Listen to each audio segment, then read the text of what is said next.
और कसर रहेगा। क्या होगा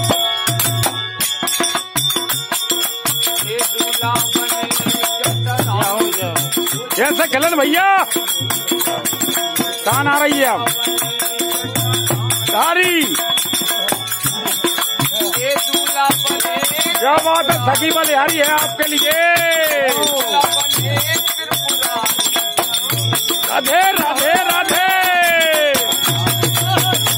राधे गजब हो गए भैया। बलिहारी खिलन भैया जी के लिए।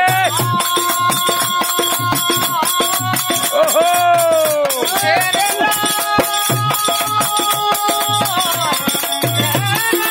कैसे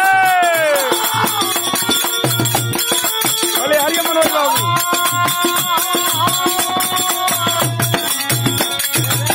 ये क्या बात सिया राम जी बलिहारी है।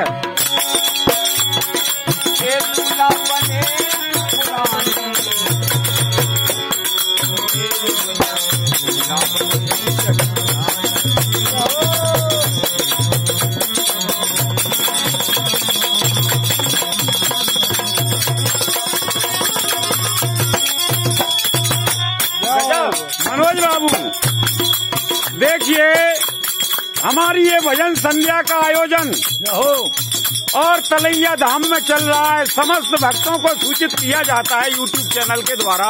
अरे वाह कि अमास और पूनम लगातार 15-16 वर्षों से यहाँ ये भजन संध्या होती है। समस्त भक्तजन हमारे चैनल के माध्यम से जो भी देखें भैया एक बार जरूर तलैया धाम में आने की कृपा करें। बहुत दूर दूर के भक्तजन पधारते हमारे पेटी पर मनोज सैन विराजमान है। सुंदर भजनों की प्रस्तुति दे रहे हैं। हमारे आलमपुर वाले शर्मा जी सियाराम पंडित जी ढोलक बजा रहे हैं। हमारे रंगलाल पटेल साहब, सेक्रेटरी साहब, माठ साहब, यादव साहब और हमारी सखी देखिए होशंगाबाद वाली और हमारे पटेल साहब। बहुत सुंदर भजनों की आनंद होता है भैया। जीजा जी की तारी लग रही है। चश्मा बारे पहचान लेना जीजा जी है मनोज बाबू के। जय हो मनोज बाबू हो गए।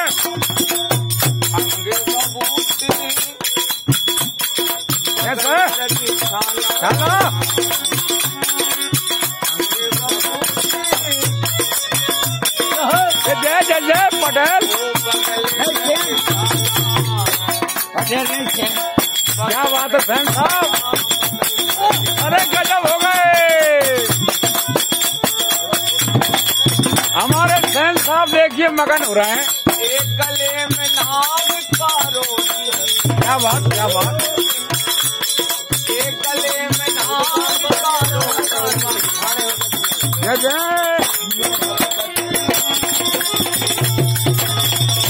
जय राधे।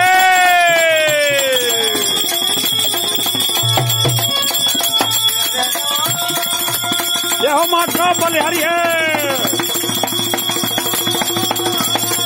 अरे क्या बात ढोलक मास्टर। ओहो मोहन बाबू बलिहारी है। राधे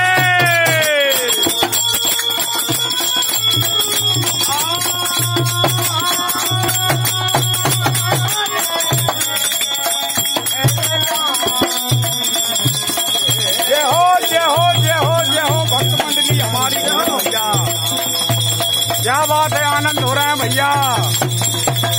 भक्ति की गंगा बह रही है।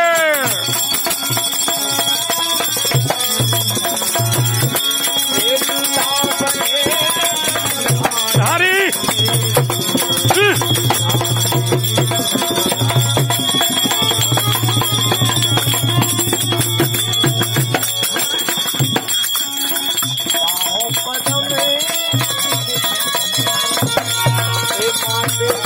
चंद्रमा। क्या बात है मनोज बाबू।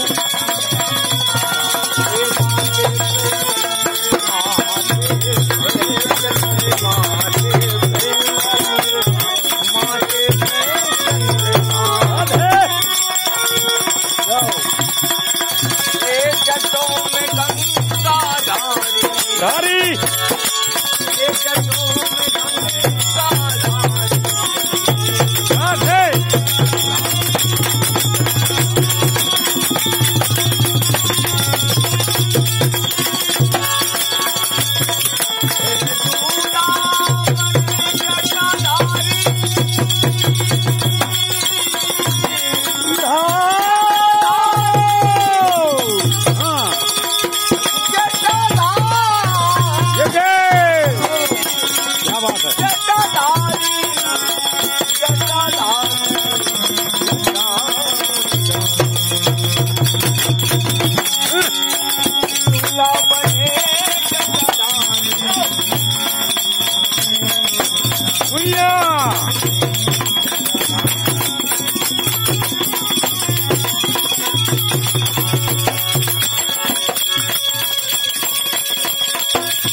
समान दाता नहीं और विपत विदारन और लज्जा मोरी राखियो रे वरदा के रखवा ओ तेरे दर पे आ गया हो